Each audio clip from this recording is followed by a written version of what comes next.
এটা হচ্ছে যে অলফ্যাক্টরি বাল্ব, অলফ্যাক্টরি ট্র্যাক্ট, এটা হচ্ছে অপটিক কায়াসমা, এটা হচ্ছে অপটিক নার্ভ।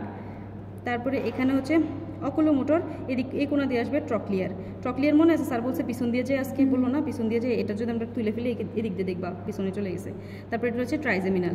আর এই যে খাসটা এটার নাম হচ্ছে পন্টোমেডুলারি জাংশন। এই জাংশনের উপরে থাকবে এখানে অ্যাবডুসেন্স, ফেশিয়াল আর হচ্ছে 6-7-8। হ্যাঁ, অ্যাবডুসেন্স, ফেশিয়াল আর আরেকটা কি ভেস্টিবুলো কক্লিয়ার, ঠিক আছে। তারপরে এই মেডুলাতে কি থাকবে, এই দুইটা সালকাস দিয়ে ভাগ করা থাকবে।